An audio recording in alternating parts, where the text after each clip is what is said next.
I'm Chip Townsend, and this is the Team Chip Podcast.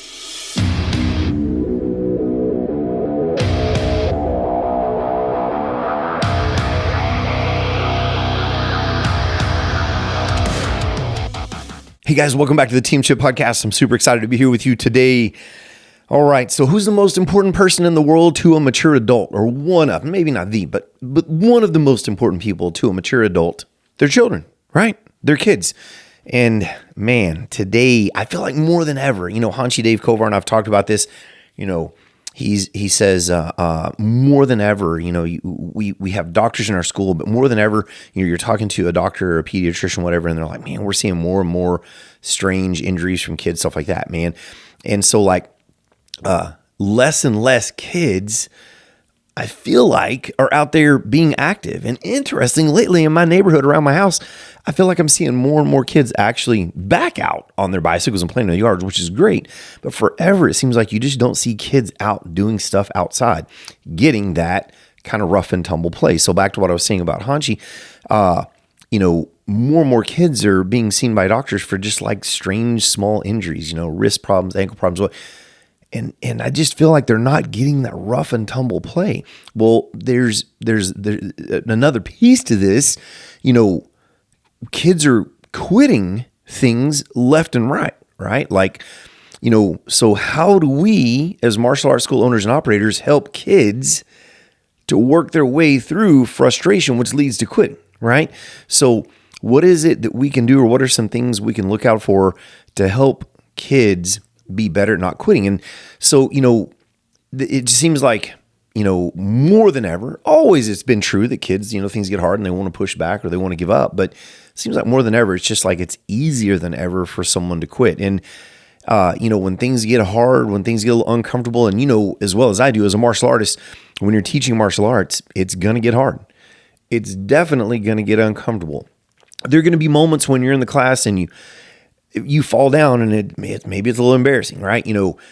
And it just seems like more than ever, it doesn't take much to kind of, flip that switch for a kid to go, oh, I'm done. I don't want to be there anymore.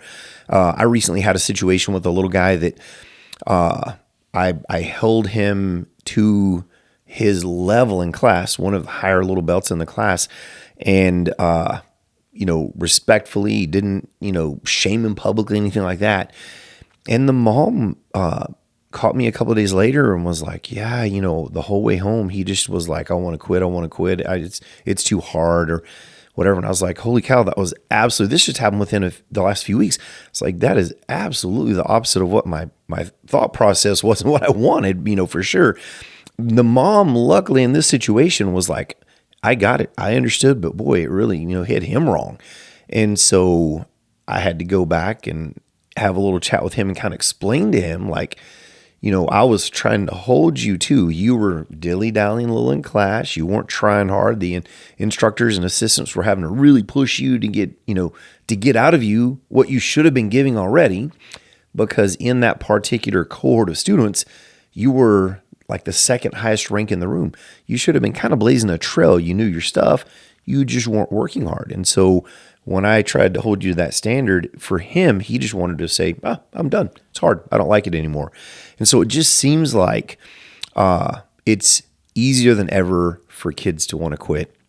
And I'm going to say, in that situation, it was amazing because the mom actually was being a mom and got it. And it probably helps that mom is one of our students on the mat as well. And she is just a go-getter. And the kids are too. They're great go-getters. But something just kind of went awry in that situation. Absolutely, probably partially my fault. Maybe something in the way I said something. I don't know. But it just, again, seems like more than ever, it's easy for kids to get quote unquote frustrated and want to quit. They make a little mistake or whatever, and they just kind of shut down and wilt. And I don't know. It's just kind of a crazy world. And I think that it's so important for us as martial arts school owners and operators to make sure that we overcome that in a very healthy way. And obviously in that situation, I guess I didn't do a good job. So I had to go back and patch that up, and now things are great. He's on the mat killing it. But, how do we kind of look forward and handle those situations and make sure that we're not even unintentionally kind of pushing people out the door without realizing it.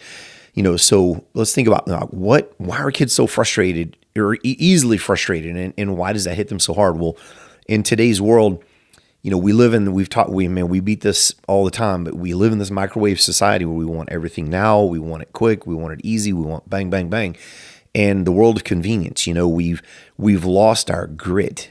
And I think even as parents, a lot of, young parents coming up didn't understand how to build grit. Like, my wife and I were talking yesterday, and she was describing a young man to me who was a checkout person at a local business, but was complaining to her about another employee.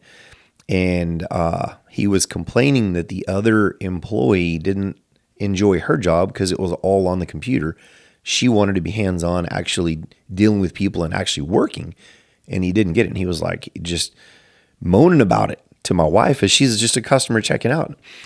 And my wife looks at him and says, some people get joy and feel good about putting their hands on hard work. And said he just kind of got quiet, like he didn't know how to respond to that.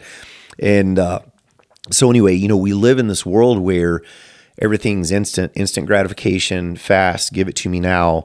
Boom, boom, boom. We've talked about this. Like, they say that now camera angles in TV shows and movies change like every 3 seconds because we have created now probably multiple generations of people that have like a 3 second or less attention span. So all of these things kind of lend themselves to becoming easily frustrated when in martial arts, we all know it takes repetition. It takes great patience. It takes receiving correction well.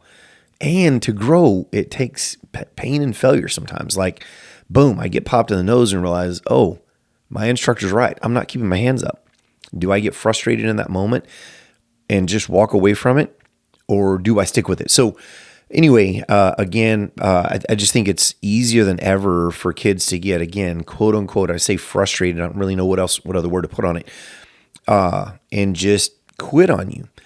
I'm going to caveat this a little bit and say, I think with children, that's about 90% or more the adult's fault, the parent's fault in that situation, because the parents aren't holding an expectation, aren't working their kids through hard things and helping them to see, that hard work helps you to grow, helps you to learn, and see the good feeling of getting through the other side of a tough time. You know what I mean? So I feel like in a lot of ways, this is the parents' fault too. But back to the idea behind this episode is, how do we as instructors, what do we do with this, and how do we help these kids push through these things? And really, when we're speaking to the kids, many times, and I've actually taught this for 30 years, when we're teaching the kids on the mat, we're really speaking to the parents. I was a part of a Michael Hyatt mastermind group for a period of time a few years ago, and it was a great experience. I was in Franklin, Tennessee at a big event that they were holding, and I was sitting at a table, or a round table, with like 6 other people. And it turns out that one of the young ladies at the table, she was, I think, in late 20s, maybe 30 years old. She was like the executive director for a regional area of junior achievement. And as we were sitting there, our job was just it was kind of meet and greet time, hey, introduce yourself to people at your table. So we're kind of introducing what we do. As some of the other people at the table were conversing, she asked me a question. We kind of start chit-chatting back and forth a little bit. And I'm telling her about what we do. We're martial arts instructors, and we teach kids and we teach adults. And she's intrigued by this, and she's asking questions. And it was a neat connection because I have served on an executive board for our local junior achievement. So it was cool. And I'm telling her, I love the junior achievement program and what it does. But anyway, the point of it is she was asking me, things about, well, how do you do with this, the kids, and that with the kids. And as I'm talking to her, she stops and she goes, hey, I have an 18-month-old and I have no idea what to do with my child every day. She literally said that to me. And I thought, you're a 30-ish-year-old mom too, on top of that, which I believe that moms maybe have a little bit more of an innate nurturing ability given by God, right? Maybe I'm wrong with that, but, as a mom. So I was really kind of like, wow. And so she asked me a couple of specific questions. I don't remember them. I kind of gave her my version answers of those things. And she said, "Hey, do you have a children's book? Because if you did, I'd buy it right now because I need help." And I was like, wow. But that was an eye-opening moment for me. I think that many times when a kid gets frustrated or they have a rough class, I think, especially if the parent's not in there watching and seeing what's going on, but I think a lot of times parents just don't know what to say or what to do to help their kids. So this is kind of coming full circle. Whenever an instructor is teaching the kids, we should be explaining the why to the parents around the edges, the periphery of the mat, to help them to understand so they can back us up, support us, right? So if I've got a kid doing, I'll just use the example. I don't normally do a lot of this kind of stuff, but like we'll say a burpee. We do sprawls, but sometimes we'll say, hey, we'll call it a burpee. Hey, do 5 burpees. While the kid's doing the burpee, I look around the room and quickly go, man, isn't that a great sprawl? That's how they defend someone grabbing their legs out from them, right? Trying to help the parents understand the why. That way when the kid walks out and the kid goes, "Oh, it was such a hard class today," and they were like, "Yeah, but you were getting so strong at defending your legs and not let somebody get you to the ground to beat you up," right? That way they can help us to help the kid to get through the frustration to stay on the mat. So I think it's so important as instructors that we're constantly kind of speaking through the kids to the parents, helping them to understand the why of what's going on, because I really believe that more than ever it seems, and I'm going to kind of blame the digital age, the young parents coming up have spent their life on, smartphones and screens. They're not sure what to say to their children or how to handle, or maybe they don't have the courage, interestingly, to tell their kid, "Hey, I know you had a tough class, but when I was a kid, I had a tough time, and here's how I handled it, and here's how it helped me and how I want you to handle yours." So with that said, as instructors, we need to make sure that when we're teaching our classes and helping these kids work through these things, that we're doing it in a way that the parents can be gleaning nuggets as well to help them to help the kids, because kids don't quit on the mat. Typically, they quit on the ride home based on the conversation. A long time ago, man, probably close to 30 years ago, I had a young man started my school, and he was a challenging student. You have challenging students, and he was a little bit challenging at first. But when the parents first reached out, they said, "Hey, we've tried all these other things, gymnastics and baseball." And the word they gave me was, "Nobody will take him. Nobody wants him." And I was like, "Let's put him in uniform. I'll take him," right? Kid and his sisters trained with me for years, earned his black belt, great kid. But it was sad to me to hear that no one wanted him because he was a little hard at times. He was rebellious, and it took a little extra effort, right? But we got it going. And I think that today more than ever, when a kid is a little difficult or pushes back, parents just aren't sure what to do and maybe how to handle that. And again, I think it's incumbent upon us as, from a business perspective, obviously we want to retain our students, because if we retain them, that means we're doing a good job, we're serving well, we're able to pay our bills and our team, et cetera. But it's incumbent upon us to really kind of help the parents to help the kids. So when a kid is in class and they get frustrated, we have to, first and foremost, don't expect it to the point that you're looking for it, but expect that it's going to happen. We just know that every now and then these things are going to happen, and we need to be calm. We can't respond to emotion with emotion. It's just common sense. We need to respond with their emotion if they get emotional, and sometimes they do, with just pure logic and clean thinking, privately, reprimanding them if they need that, and publicly praising them to lift them up and spotlight them when they're doing well. But we need to be very strategic in how we do those things.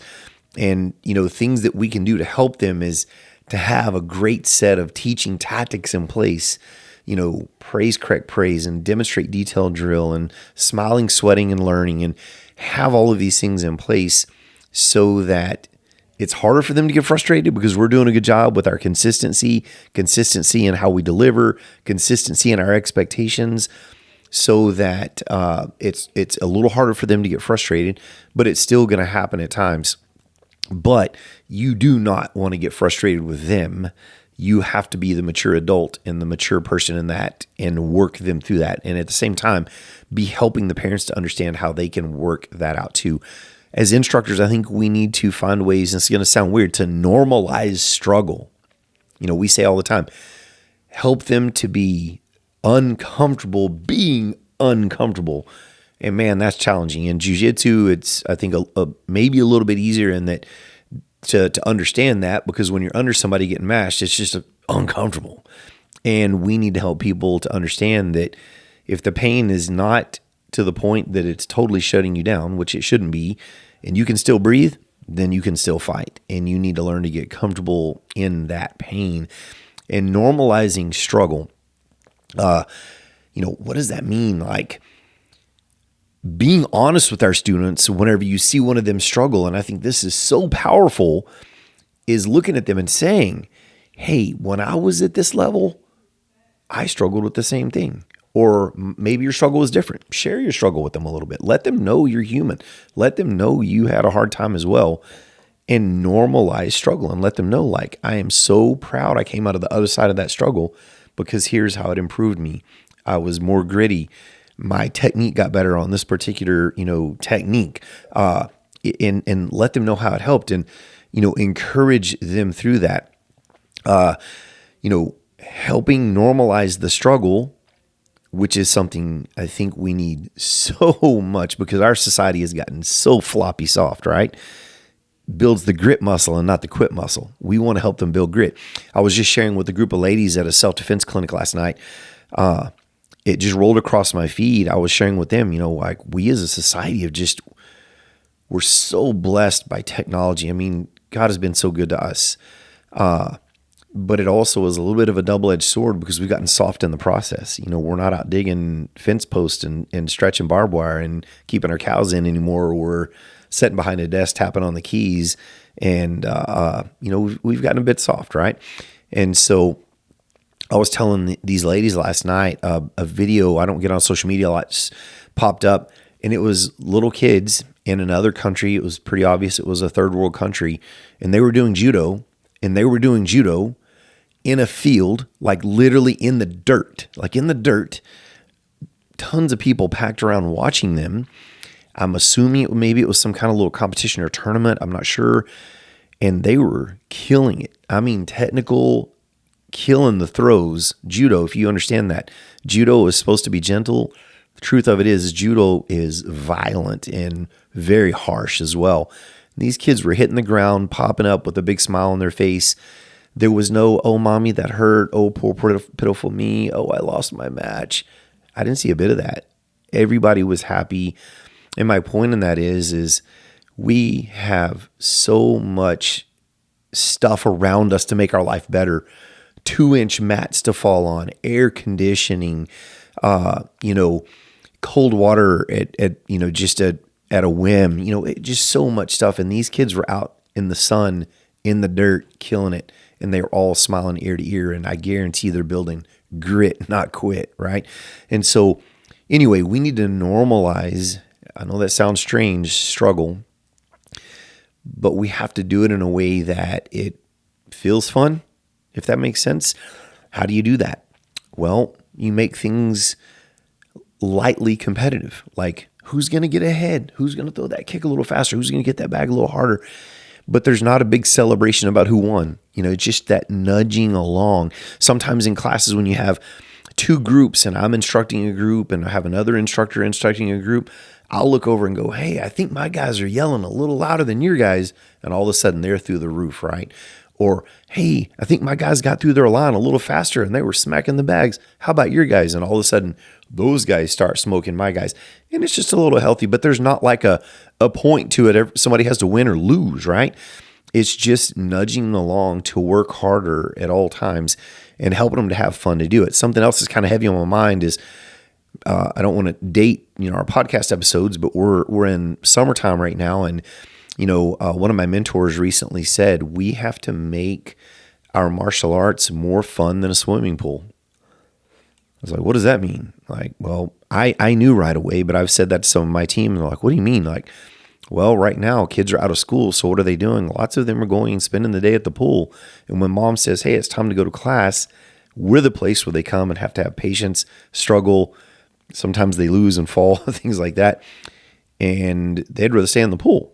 So we have to make our mats more fun than the swimming pool. Makes perfect sense to me. But then I might have some old school traditionalists go, fun? You can't have fun in martial arts. Well, if you don't have fun, you won't have any students, right? And one of the analogies I use, I've probably said this before, is lion cubs, who are some of the greatest killers on the planet Earth, don't learn to kill by killing on the savannah. They learn by rough and tumble play, by running up to daddy lion and biting his ear, and he goes smack, and they roll through the grass, and they come back, and it's a game. How can we help these kids? Let's just, the best medicine is prevention. How can we keep them from getting frustrated in the beginning, right? But if they do, then how do we handle it in those situations? So, by fun, we have to make our classes engaging, enjoyable. And again, that comes back to consistent expectations, consistent class planning, consistent communication, consistent leadership across your leadership of your organization. Those things will help so much. Another thing too is, there's a great book by Carol Dweck called Mindset, and another one called Grit by Angela Duckworth. But the point is when kids do well in class, which most of them do most of the time, celebrate their doing it well, not their talent, but not just the outcome. Praise the effort. Praise the heart. Whenever two kids are scuffing around and one gets knocked down, I will celebrate both of them. Well, what do you mean? Like the one that maybe stuck that kick at the right moment that caught him off balance and made him fall. Like, man, what beautiful timing. What a great kick. And I look at the other one and I go, man, you felt like a champ. You hit that ground and popped right back up. I'm so proud of you. Like you kind of celebrate both sides. But anyway, the point is we have to celebrate and praise effort. Praising effort builds grit. If you read these books, they do a great job of explaining that if you spend a kid's life saying, you're so smart, you're so talented, you're so good, and all of those things have such great intentions attached to them. We want as parents, we want as coaches, instructors, leaders to make our students feel good. The problem is over a period of time, the kids that hear that all the time are going to hit something that's not easy. And when it's not easy, in their mind, they're going to go, well, gosh, I'm supposed to be good. I'm supposed to be smart. I'm supposed to be talented. This is not supposed to be hard for me. And what do? Get frustrated, quit. We have to praise their effort. So instead of you're good, you're talented, etc., hey, I love the way you worked hard at that. Hey, you accomplished that because of all of the hard work you've been putting in for the last 6 weeks in this cycle. We praise their effort. This is one of my pet peeves. This may rub people wrong. I'm happy with that. I hope it does. But I have people. Just the other day, I met a grown man who had trained some martial arts. This is interesting. I had a lot of issues with this internally, but I smiled. I congratulated the guy. No big deal. But in my head, I'm thinking, he was in the military at some point and was taught a particular style of martial art. And he said, I got my belt in 4 months because they condensed everything into a 4-month program. I didn't ask. My assumption was he meant got his black belt. Maybe he meant yellow. That would have made me feel a whole lot better. But 4 months, that boggled my mind. How do you condense things down and have someone build muscle memory? Yes, you can on some things do a pretty short time, but generally things take a lot of time, a lot of effort, and just a long period of hard work. But one of my big issues with that and the way that was said, and I hear this all the time, even with our own students, and I always correct it. I know this seems picky, but greatness comes in the details, right? This guy said, I got my belt, right? It's like it insinuates in a way that it was just given to him. It insinuates that he already had it and he just had to check a box to get it. And that's not true. A belt in the martial arts is something you should not have a negative pride in, but you should have some pride in the fact that you had to bust your hump, bleed, sweat, tears, blood, sweat, tears, all those things to get that. So anyway, the point is, instructors, how do we get through kids, work kids through frustrations? We're talking about, this mindset. It's not you're smart, you're great, etc. It's I love the way you worked. I loved your effort. I loved how you sweated right there. I loved how you popped yourself back up after a hard spot.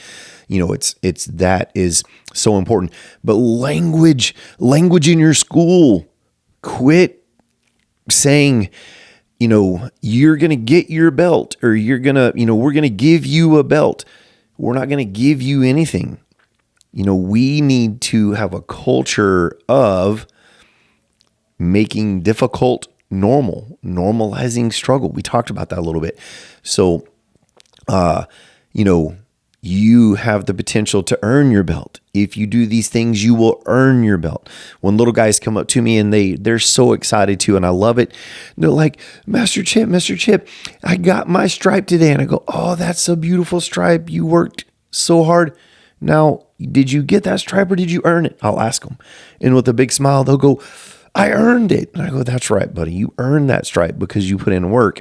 And then sometimes the parents there, I'll just kind of smile and go, all right, now if my instructors gave away a stripe, you better let me know about that, right? And I try to make it a little fun for them, make it, not silly, but anyway, you get the point. Language is everything. Think through how you're presenting things, saying things. This is like, kids can get frustrated over pre-framing. In other words, I'll walk in, I start the class and I go, guys, this is going to be so hard. It was the toughest lesson I ever learned. And you just set them up to fail. Or you can walk in and go, guys, are you ready for the best class ever? We are going to learn some of the coolest stuff ever. Let's go. And you pre-frame them with that passion and that fire and that positivity.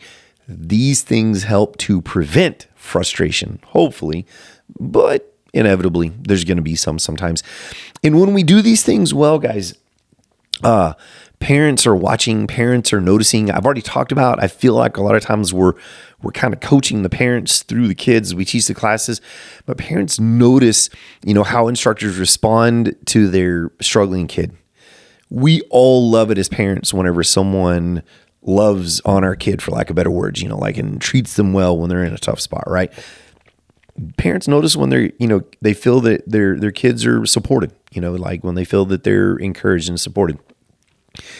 Parents notice if your school is a school that builds confidence and strength, or your school is just, kind of a school of pressure and, does not build confidence, builds that quit muscle by saying, you got it and you're so talented and all of these things, right? They notice those things. And whenever people notice those things, it builds trust. And whenever parents notice those things around their kids, it builds trust.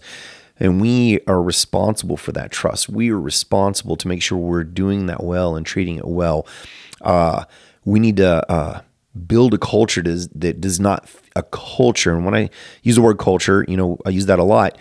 The whole environment, atmosphere needs to be an atmosphere of not fearing difficulty, but accepting and jumping on the challenge, not hiding from it and becoming frustrated with it and wanting to run from it. And, when schools consistently reinforce, perseverance and effort and resilience and patience and progress in a healthy way, the students become more emotionally steady, more well prepared to go out into the world and deal with tough bosses, tough coworkers, and all these things. And these things are just super important. So, and don't forget, growth can start, and you can have great growing moments around frustration, because it's when we're feeling pain or the most challenged many times that we take our biggest steps in growth. But we have to get them through that frustration and get them to the other side of the pain, get them to the other side of that challenge. It's that's where getting them through, that's where that confidence grows and resilience develops, and for lack of better words, breakthroughs happen. So anyway, hope I wasn't all over the place too much with you guys today, but the kind of the idea was, as kids get frustrated, it seems like it's easier than ever. Kind of the whys. It's the digital age, screens, short attention spans, instant gratification. And, how as instructors can we kind of help those young students? And when I say young student could be a 50-year-old that's young on the mat. They've only been in for 3 months, but how can we help them to work through frustration? Better yet, how can we just prevent the frustration and how we present and lead and with our tactics and our consistency and our systems so that we have to deal with it as little as possible, right? So remember, we want to normalize, it sounds weird, but normalize struggle, normalize hard work, normalize, a challenge is healthy, not a challenge is bad, that kind of thing. Praise resilience, praise effort, praise not just the outcome, but the heart put into getting to the outcome. And if you do these things well, your students will have breakthroughs in their perceived frustration, etc. So hope that helps. Hope you get some nuggets out of that. Love doing these. Let us know what you want to hear about. If you have any questions or any thoughts on the topics, and if you don't mind, like it, share it, love it, and help us to get it out there. We'll catch you on the next episode. Thank you for tuning into the Team Chip Podcast. If you enjoyed today's episode, don't forget, subscribe, share, and or leave a review because we need you. We appreciate you so much. And without you, we can't make this happen. Remember, consistency is the key to success. So go out there and never be outworked.